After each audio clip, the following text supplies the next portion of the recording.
తీసుకొని పరిగణలో తీసుకొని గతంలో 40 లాస్ట్ నోటిఫికేషన్ ఇచ్చినప్పుడు 44 ఏళ్లతో ఇచ్చిందని ఈ 2 ఏళ్లు వీళ్ళకి వేస్ట్ అవుతుందని 46 ఏళ్ళకి ఇచ్చి ఖాళీ పోస్టులను కూడా అందులో కలిపి గ్రూప్ 1 నోటిఫికేషన్ ఇచ్చినాము. సో ప్రభుత్వ పరంగా నిర్ణయం తీసుకున్నాం, నోటిఫికేషన్ ఇచ్చినాం, ఆల్రెడీ అప్లికేషన్స్ లాస్ట్ డేట్ కూడా అయిపోయింది. కాబట్టి ఇంకా ప్రిపేర్ అయ్యి ఎగ్జామ్స్ రాసుకునే దాని మీద ధ్యాస పెట్టాల్సిందిగా నిరుద్యోగ యువకులకు సూచన చేస్తున్నా. నెక్స్ట్ సార్ కొండల్ టెంటివి సార్, ఈటెల రాజేందర్ ఇప్పుడు ఒక కామెంట్ చేసిండ్రు. ఫోన్ ట్యాపింగ్ గతంలో ప్రజాపాలన స్వేచ్ఛ అని ఇప్పుడు చెప్తున్న వాళ్ళు ఇప్పుడు ఫోన్ ట్యాపింగ్ చేస్తున్నారు, దీనికి సంబంధించిన పూర్తి చిట్టా మా దగ్గర ఉంది చెప్తామంటూ ఒకటి చెప్పారు. ఇంకొకటి ప్రజాస్వామ్యం సామాజిక న్యాయం అంటూ ప్రగతి భవన్కి వెళ్తామన్న ఆర్ఎస్పీ ఇప్పుడు కారెక్కి వెళ్ళిపోయారు. ఆ వర్గాలకు మీరు ఏం చెప్పారు? ఫోన్ ట్యాపింగ్ విషయంలో వాళ్ళదే కేంద్ర ప్రభుత్వం. చిత్తశుద్ధి ఉంటే ఈటెల రాజేందర్ గారు విచారణకు ఆదేశించాలి. మా ప్రభుత్వానికి అగత్యం లేదు. ఆల్రెడీ ఫోన్ ట్యాపింగ్లు చేసిన వాళ్ళు ఏడున్నారో మీరు చూసిర్రు. చిల్లర మల్లర ఆరోపణల ద్వారా ఈటెల రాజేందర్ గారు ఎలాంటి ప్రచారాన్ని పొందరు. టీవీలలో స్క్రోలింగ్లు వస్తాయేమో కానీ దానివల్ల ఏం ప్రయోజనం ఉండదు. మీదే ప్రభుత్వం ఉంది, మీ ప్రధానమంత్రి ఉన్నాడు, మీరు విచారణకు ఆదేశించండి ఫోన్ ట్యాపింగ్లు ఏమన్నా ఉంటే. అంటే నిన్న వాళ్ళ దగ్గర మిత్రుడు కరీంనగర్లో 7 కోట్లు పట్టుకున్నారు కదా, అదేమన్నా గత ప్రభుత్వం లేక ఫోన్ ట్యాపింగ్ పట్టుకున్నామని ఏమన్నా వారు అనుకుంటున్నారేమో.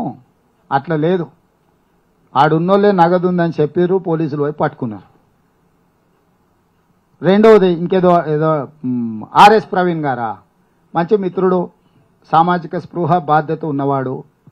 అప్పుడప్పుడు కొన్ని కేసీఆర్ అందుకే మీకు పాతకాలంలో రాక్షసుడు ఉంటాడు, ఎదురుగా యుద్ధం చేయడానికి పోతే సగం బలం గుంజుకుంటాడని. ఎవరు వాలా కేసీఆర్ కూడా అట్లా అంటాడు, ఎంత తెలివి కల్లోడు అని ఎదురుగా పోతే సగం తెలివి గుంజుకుంటాడు. అట్లా మిత్రుడు అట్లా ఉన్నట్టున్నాడు. నాకు తెలిసి ఆయనతో చేరతాడని నేను అనుకోను. ప్రవీణ్ పట్ల నాకు ఇప్పటికీ గౌరవం ఉంది. ఒక సామాజిక బాధ్యత ఉండి ప్రజల కోసం తన ఇంపార్టెంట్ పోస్ట్ అంటే తన డీజీపీ అయి ఉండేవాడు సర్వీస్లో ఉంటే. మొన్న కూడా నేను పబ్లిక్ సర్వీస్ కమిషన్ చైర్మన్గా వారికి ఆఫర్ ఇచ్చిన. ఎందుకంటే 2 లక్షల మంది నిరుద్యోగ యువకులకు ఒక మంచి రిక్రూట్మెంట్ బోర్డు ఉండాలని తెలంగాణ పబ్లిక్ సర్వీస్ కమిషన్ చైర్మన్గా వారిని 15 డేస్ అసలు డిలే అవ్వడానికి నేను ప్రవీణ్ గారిని రిక్వెస్ట్ చేసిన. వారు ఉంటే మంచిగా ఉంటుంది, బాగుంటుందని. వారు అది కూడా తిరస్కరించారు. లేదు, నాకు ఇంకా పెద్ద బాధ్యత ఉన్నది, సమాజంలో నేను చేయాల్సిన పని ఉంది అని వారు. సో మరి ఈ రోజు ఒకవేళ వారు కేసీఆర్తో చేరుతున్నారంటే ఇంకా వారే తెలంగాణ సమాజానికి జవాబు చెప్పాలి. ఇంకా నేను కామెంట్ చేయడానికి కూడా ఏం లేదు, ఎందుకంటే వారి పట్ల మన్నున్న గౌరవం ఈ రోజు కూడా నాకుంది.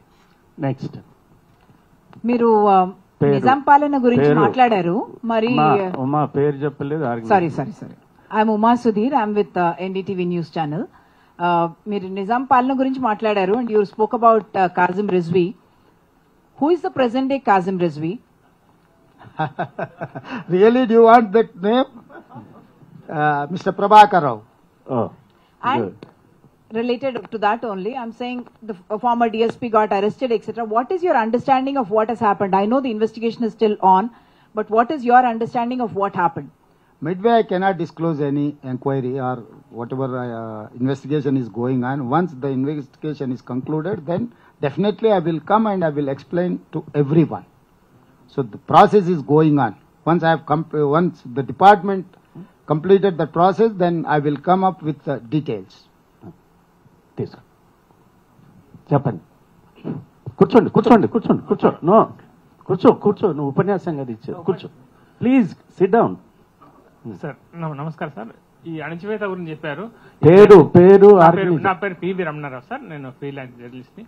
మీ ఊరి పక్కన పోల్కంపల్లి మా విలేజ్ సార్. అయితే ఈ 10 ఏళ్లలో మేము అణచివేతకు గురైనాం సార్, చాలా అణచివేతకు గురైనాం.